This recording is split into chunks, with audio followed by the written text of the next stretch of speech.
Welcome back to Jade and Jay, and we are picking up where we left off last time, and touchy subject, but we were talking about homosexuality, and our first recording was how it affects the black and brown community, and we kind of want to head into a different direction here and talk about the psychology of it, and why some of the reasons why they choose to be something other than hetero.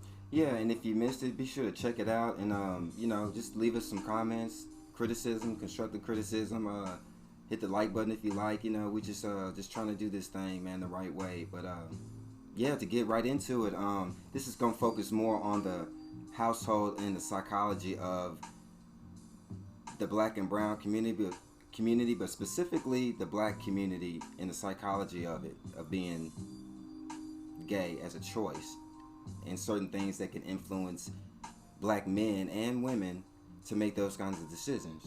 Well, recently we looked up a statistic of how many households have single parent households in the black community, and that number was... Well, 36% of black children live with married parents.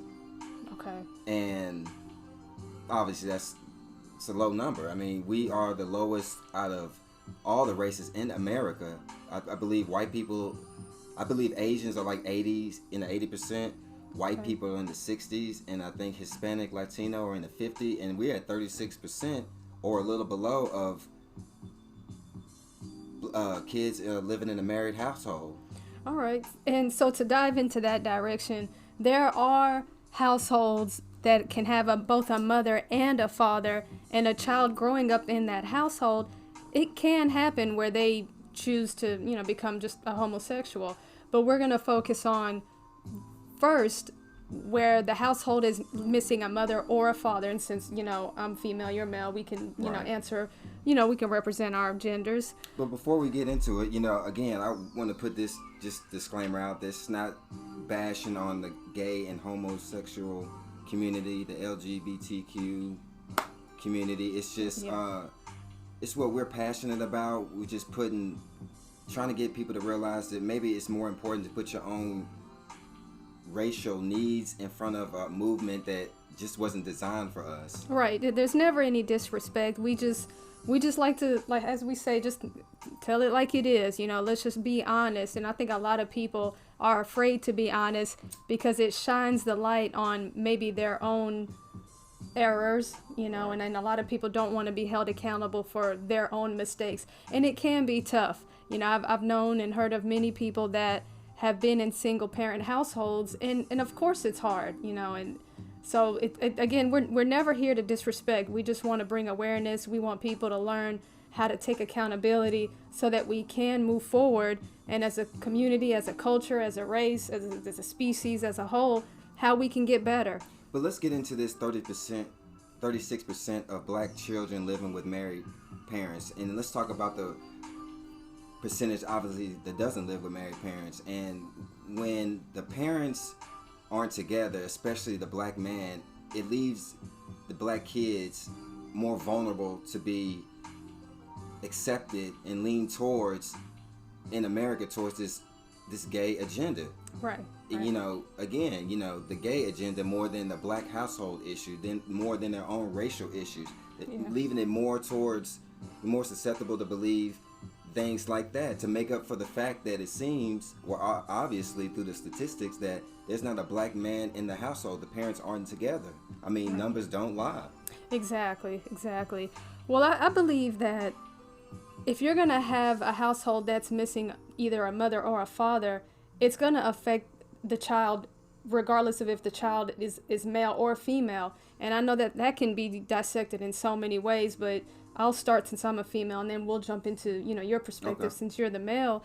But as a female, if there's not a strong male role model in the household, and then the female's just growing up around a mother, a woman, she doesn't really get to see how a woman should treat a man and how a man should treat a woman. There's no balance. She just sees what she sees. And then she's also more, as a daughter, you can be more vulnerable towards outside influences, whether it be what you watch on TV, certain friends that you might have, and And then with social media, it's just caused the rabbit hole to just be so much more larger.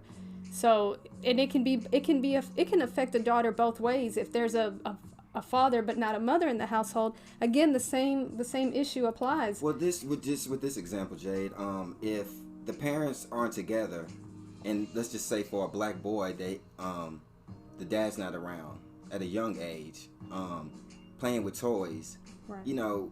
Let's say a kid picks up a doll and starts to play with it. Well, you can't judge because you don't.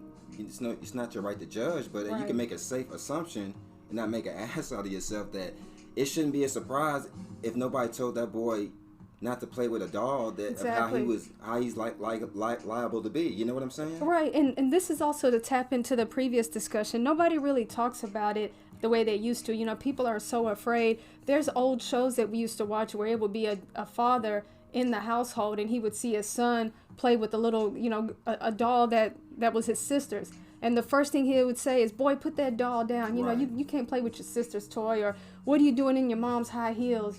Take those off. Now, even though it can be cute for a kid, and we've seen daughters, grow up in households where they want to wear their mother's clothes and makeup, and it's cute, but It's not going to be a surprise if that kid turns out to be gay. yeah, if you're enabling that kind of behavior and you're not saying, hey, boys don't do that, boys don't wear high heels, instead we're in a culture where we're so sensitive, and I've seen this even recently where people have been on TV, parents have said, oh yeah, a lady has said, I let my son wear high heels, so what? He can express himself, he can be free, but you're not realizing that you're allowing a young boy to express himself in a feminine way, and it's going to encourage him to want to be gay. That's why I believe it's a choice, and it's also a parent's responsibility to keep a really good environment around that child. Right. It used to be where it was just so clear, where girls play with girl toys, boys play with boy toys, and a girl can be just as smart or strong as a boy, and vice versa. No,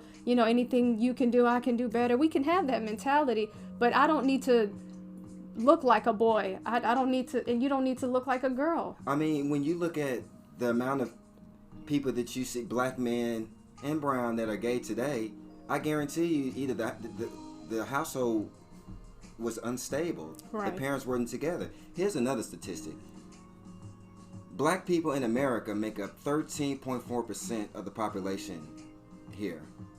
13.4%. And about 4.6% identify as being gay.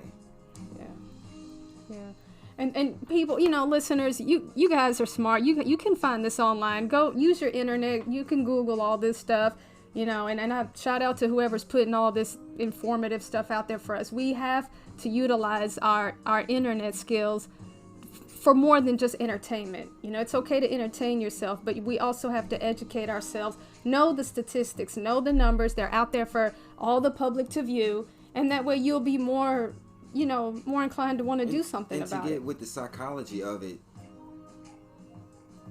with, again, a single black mother with a kid, a boy, he can't go to the beauty salon with her, and if Right. he does, think of what that's doing to his mind. Yeah, because on our previous recording, how many young black men are gay? And the reasons why that number is high is because there's a large number of single black females. Right. And I mean, I have gay people in my family. We're cool. Love them like any other person in my family. But I'm telling you, their household was unstable and the Right. parents weren't together.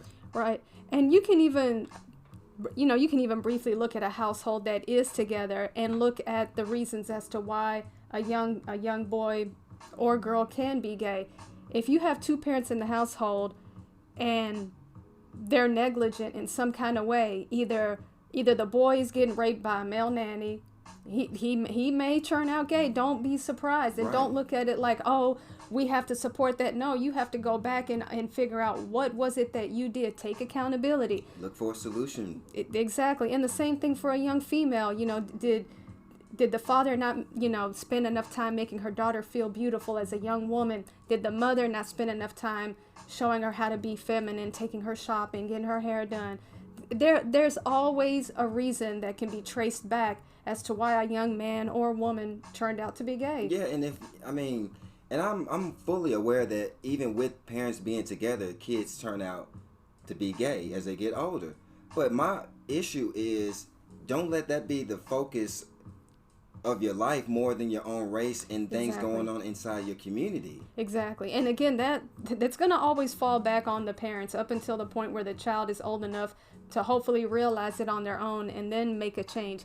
But going back to the parents again, if we're not watching the news together with our children, letting them know, hey, this is what's going on in the black community. Look at this trial that's going on. This is unfair. Look at what's the systematic racism. Let's watch this together and watch. It's okay to watch the news, but when we're in this new way of living where we're calling the news fake news and we're not taking the time to really believe what's going on in our community, and we're just looking at other types of news that are straying totally far away from real issues. Sorry to cut you off, Jay, but with that, it's the agenda that they're pushing with what's on TV, what kids watch. This agenda is being pushed. Right.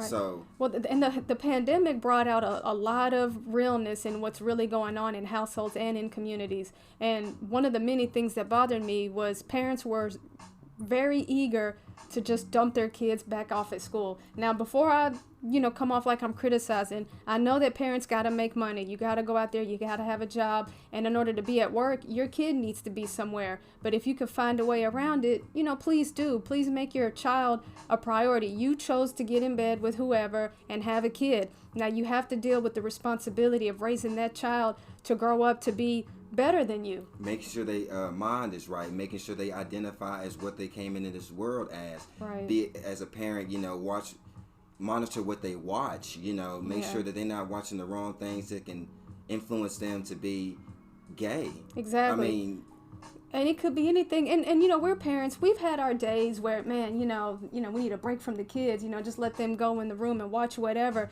But you cannot get used to that. You have to check on them consistently. You have to go back and do a history check on what kind of videos they were watching. If they were on YouTube, do they have a security or a YouTube, child-proof security thing? Because where if you're not watching your kids and raising them, then that television is. This world is. And we already know how this agenda is towards black and brown people. Right. It's set up for us not to win. So as a female, I just want to say this again.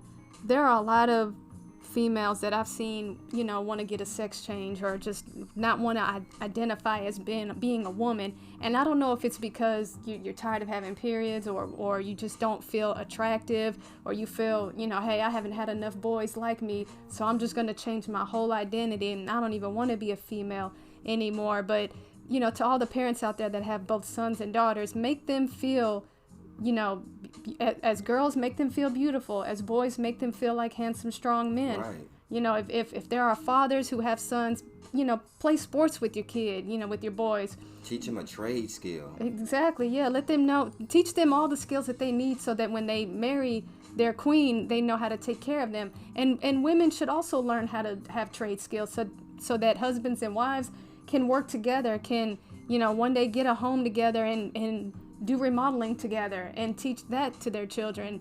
But we cannot forget where we came from. We cannot put homosexuality above our race, because that's just we're gonna give in to what we're not gonna have a race. We're just not. And I just wanted to close out by saying, again, with those numbers of us making up a certain percentage in the USA, then think of the percentage of us that's going to jail as black men, black and brown men. Right. And then who's getting killed. Right. I mean, these numbers just don't help. Personally, I thought we made up a higher percentage than 13.4. Me too.